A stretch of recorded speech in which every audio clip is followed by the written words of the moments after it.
क्या योगी आदित्यनाथ का अपराध मुक्त यूपी का संकल्प अब सिद्धि की तरफ बढ़ रहा है? 25 दिनों में 4 बदमाश खत्म। क्या यूपी में योगी की एनकाउंटर मशीन ऑन हो चुकी है? पहले राणा, फिर असद, अब दुजाना। क्या योगी ने बाकी गैंगस्टर्स का भी नंबर लगा दिया है?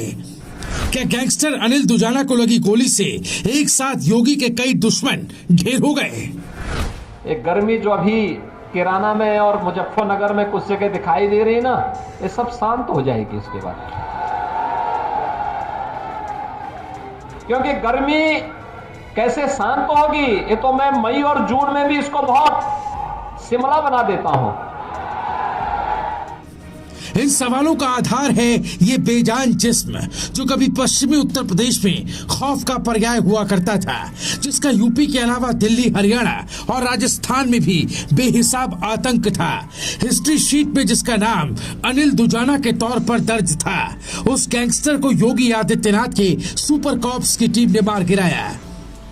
नोएडा के बादलपुर के पास है दुजाना गांव। अनिल दुजाना वहीं का रहने वाला था। अनिल दुजाना पर यूपी, दिल्ली समेत कई राज्यों में करीब 62 केस दर्ज थे। हत्या, रंगदारी, फिरौती, लूटपाट, जमीन पर कब्जा छुड़वाना के केस दर्ज थे। अनिल दुजाना पर आर्म्स एक्ट, रासुका और गैंगस्टर एक्ट भी लग चुका है।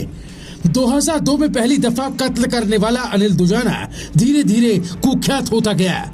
उत्तर प्रदेश में किसी की भी सरकार रही, इसकी खूब तरक्की होती रही, लेकिन जैसे ही योगी की सरकार बनी, ये रडार पर आ गया था।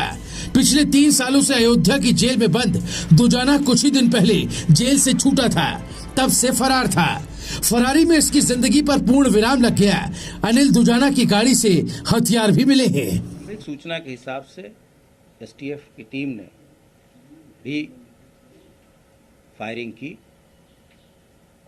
इस फायरिंग में अनिल दुजाना घायल हुआ, जिसकी बाद में मृत्यु हो गई।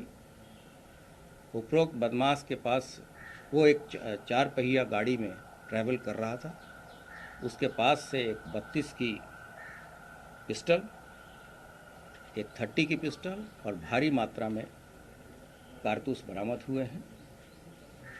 ये सिर्फ एनकाउंटर भर नहीं है, ये योगी आदित्यनाथ की प्रतिज्ञा की पूर्णता की ओर एक नया कदम है। क्योंकि जब से योगी सत्तासीन हुए, तभी से वो यूपी में जीरो टॉलरेंस वाली नीति पर आगे बढ़ रहे हैं। यूपी में योगी राज आने के बाद से एसटीएफ पिछले 6 साल में दुजाना समेत 184 एनकाउंटर कर चुकी है। लेकिन 13 अप्रैल को जैसे ही योगी के सुपर कॉप ने माफिया डॉन अतीक अहमद के भगौड़े बेटे और शूटर का एनकाउंटर किया था, तब से ही योगी के विरोधियों में खलबली सी मच गई है। वो लगातार योगी आदित्यनाथ की निष्ठा पर सवाल उठा रहे थे। भगवाधारी सीएम पर एक विशेष धर्म को टारगेट करने का इल्जाम लगा रहे थे। असद और गुलाम मोहम्मद के एनकाउंटर और उसके बाद अतीक अहमद की हत्या के बाद से मुसलमानों को भड़काया जा रहा था। लेकिन योगी के ऊपर लग रहे इस आक्षेप के बीच जिस तरह टॉप माफिया की लिस्ट में शरीक अनिल दुजाना का एनकाउंटर हुआ, उससे साफ हो चुका है कि यूपी में धर्म या जाति देखकर नहीं, हिस्ट्री शीट देखकर एनकाउंटर होता है। Bureau report, news live TV.